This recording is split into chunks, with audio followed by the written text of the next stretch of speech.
Here is a couple of emails we got in. This one comes from Kevin from North Carolina. Hi, Kevin. He says, have you guys considered, and Jeff, you read this as you will, have you guys considered life after the video game industry, specifically Splatoon, journalism, video game coverage for you guys? It seems like most people in your line of work are relatively, quote-unquote, young people. He's right. Do you see yourself doing this job well into your 50s and 60s? It's an interesting question because I feel like you would not ask that question of someone who was a professional film critic or music critic or journalist because there's not an expectation there of youth necessarily. Like there's a certain amount of prestige and a certain amount of expectation that someone will do this as their life's work, their career. Mm-hmm. There's no real precedent for that in games and games media because, like you said, the turnover rate is has been extremely high. Very few people do this job into their 40s and 50s. Either they get other jobs in the game industry or they just get out entirely. So it's interesting because I think if the medium is really going to evolve, if it's really going to turn into something more than just fluff entertainment, which, in many ways it still kind of is, you need voices that are there for the long haul. You need people who are there to criticize and to cover and to deal with the industry for the entirety of their career and not just sort of get asked out the second, the gem in their hand starts glowing. Yeah. We need an Ebert. It's a Logan's Run reference for the kids out there. You need an Ebert. You totally do. And I think that it's hard to be that because up to this point, very few people have survived more than a decade and change into their careers doing this kind of thing. It's hard to make money in it. It's hard to maintain relevance, especially because the industry is constantly changing and evolving. Yeah, and the hours are really tough. The hours suck. The games are great, but the hours suck. And as things evolve and turn into different things, like it's. If you were writing about games 10 years ago and you had no interest in doing video, congratulations, you're fucked right now, Yeah. I will say the hours thing is a weird one because there's at least in talking to people in my experiences, the play this game on your own time. Yeah. It is not like hey, I got to play The Witcher for a review. That means I'm going to clock it in at 8 hours a day. I'm going to be playing The Witcher for a full week in the office. Yeah. It's like I spent my entire weekend while my girlfriend was out of town playing The Witcher pretty much. I didn't do anything else. And so I can't do that. Right. I can't.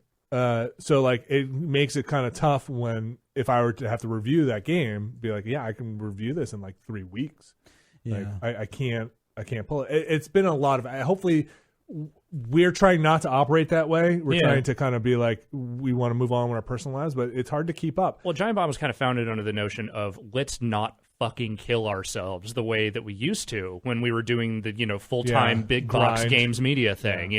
Let's try and make this more of a livable experience for ourselves. It's a lifestyle thing for sure. And so it's moving as you get more responsibility sometimes as you get older. Some people don't, but as your life changes, it's hard to keep up and the bigger companies, and there are more now smaller review outlets, right? Yeah. Right. There are definitely more now than there ever were before. But it used to be the big guys, and they would have, why are we going to keep you on, old man, when you got this, 20-year-old kid that all he wants to do is, you're just playing video games. It's just super fun. Like we could pay this kid in fucking peanuts and Xbox games, and he will just do whatever we want. Why are you guys complaining? It's video games. It's very complicated. It is. It's way more complicated than film criticism. Right, because film criticism started with a certain level of, film critics were not necessarily taken seriously, but publications like newspapers, magazines, whatever, you had to have a staff critic because these were the mediums that were important to people. Right.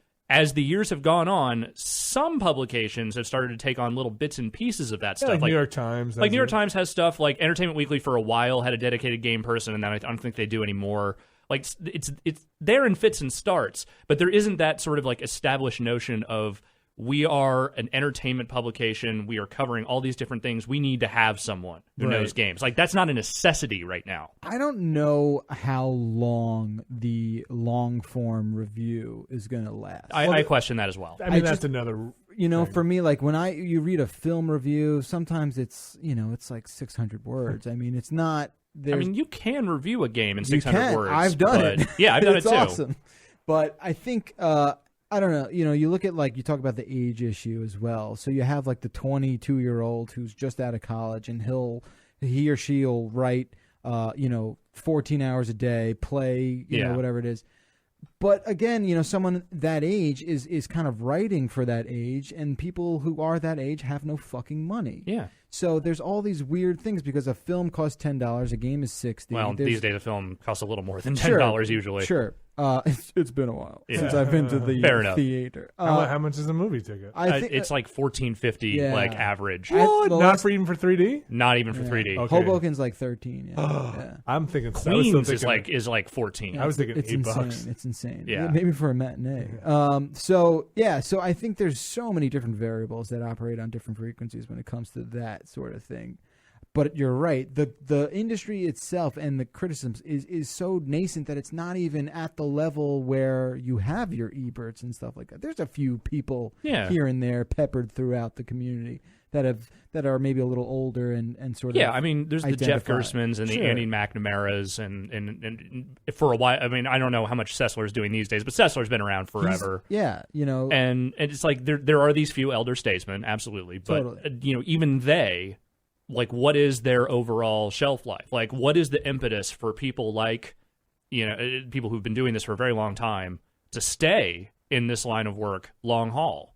What happens if GameStop decides that, Game Informer is no longer a thing worth funding? Yeah. What happens if CBS decides that, games entertainment is no longer their thing?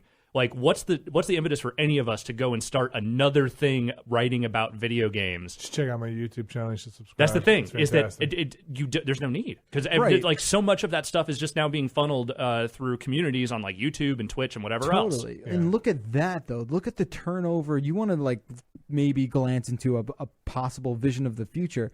Look at the turnover for what's hot on YouTube and how some schmuck will be the guy or the girl for 6 weeks.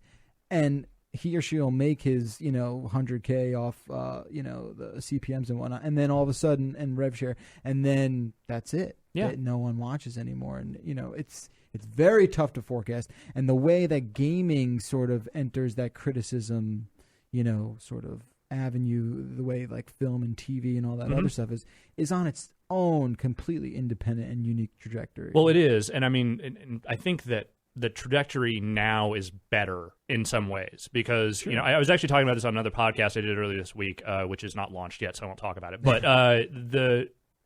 when I started doing game reviews, it was right in the nascent stages of people starting to write about games in terms other than the most technical. Early game reviews are essentially reviews of toasters. They're just, here's functionality. Yeah.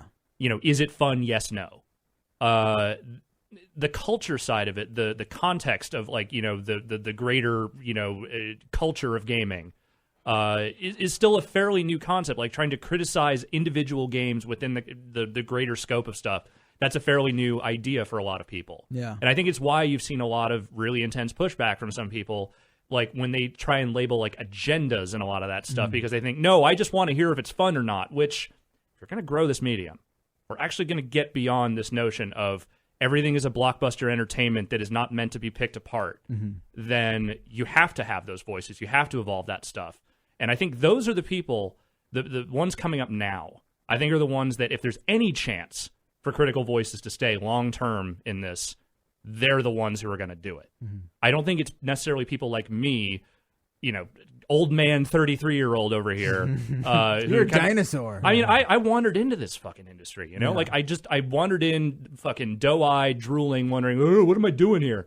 And I think I've made a name and done some work for myself, but I don't know what my long-term is. I don't have any aspirations to be a 60-year-old, well-established critic for the rest of my life. I don't know. I don't know if that's what I want. I could see you sipping Pinot, playing Fallout 11. I don't even like Fallout wine. 15. I don't like wine at all. Then you're done. Oh, you're fucking yeah. toast. I don't know. I think that there's a lot more interesting writing about games in the last few years than there was in the 2 decades prior. And I'll add that, and we'll wrap this up. I think maybe we have room for one more, but I think the games themselves, what you can talk about has changed. We reach a kind of critical mass here, or diminishing returns on are the graphics good? Yeah. The graphics are fucking good. They're okay. It's fucking 1080p. You're fine. fine. You cannot write those old templates. The sound is good. It's been good for 10 years. What's the fun factor? Yeah. Oh, what's the fudge factor? What's the tilt? Reviewers fudge. So 50s and 60s. I don't know. I think my hope would if I stay in this, I'm not necessarily a games reviewer.